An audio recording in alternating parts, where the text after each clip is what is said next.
So to start off with, it's really, really important that we as parents, educators, are supporting our neurodivergent children to build a really strong, positive self-identity.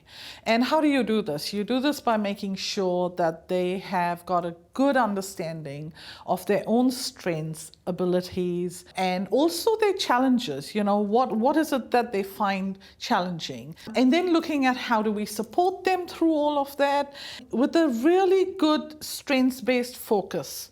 Always looking at where their strengths lie, where their abilities lie, and how can we best support them to build on those strengths. The other bit that we've got to really focus on is making sure that they are able to identify the barriers in the environment that they face, because instead of us telling them what or how things should be done, we want them to become independent, self-reliant individuals who can identify the challenges that they face and then learn to address them accordingly. So it's really important that we listen to them, we ask them the questions, and we help them to better understand themselves. Once we understand our children better, we can look at how do you reduce the demands, how do you make sure you are being reasonable and not unrealistic in terms of what you're expecting from your children. And then the other thing is also,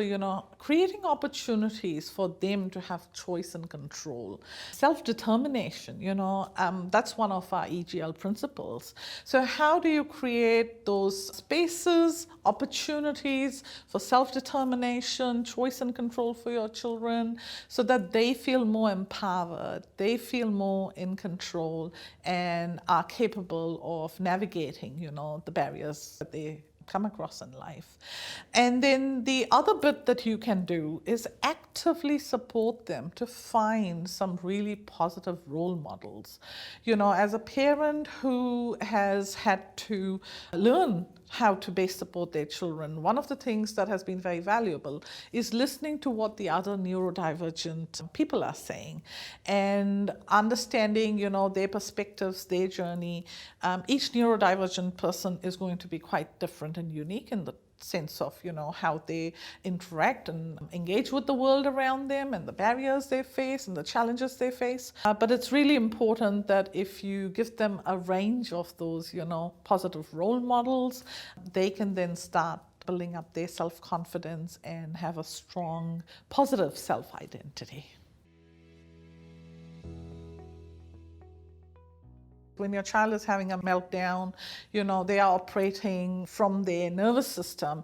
And so it's really important that we help them to feel safe and regulate themselves. And the way you can help children regulate is through co-regulation. So it's really, really important that the parent or the educator, adult caregiver, whoever it is themselves really calm, well-regulated, and then they can look at supporting their child who is distressed through that co-regulation. And co-regulation can happen in different ways. So you can do it through simple little things like your presence, which allows for safety.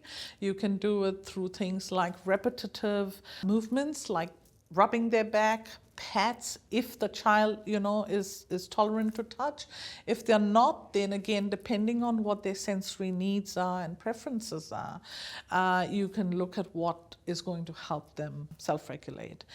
Sensory motor sort of self-regulation strategies can be used using fidget toys, gadgets, things like even deep pressure, having a weighted blanket. There's so many ways you can do this, but it's really important that you understand your child, their sensory preferences, and then accordingly use some of those, co-regulation strategies.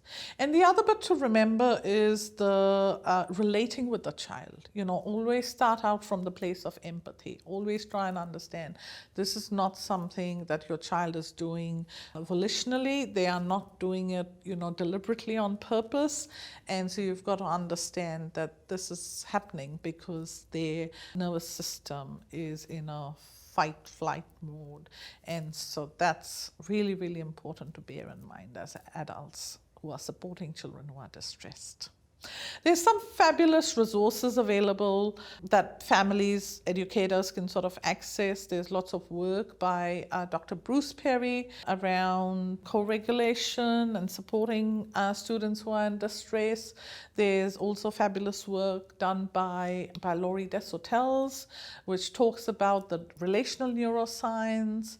And then there's some really, really fabulous books by Dr. Mona Delahook as well. So I think it's about really understanding, unpacking why the behavior is happening and supporting the child to calm down based on their sensory needs and preferences. So the most important thing is to make sure that our children are feeling safe and they're able to sort of, come back to a well-regulated state. And once that happens, then you can unpack why it happened, identify the triggers, the reason it happened, so you can prevent it from happening in the future again. And the other thing is, just doing sort of that environmental assessment. What's happening in the environment? How can you prevent this from happening by shifting the environment and reducing the triggers that could possibly lead to a meltdown again?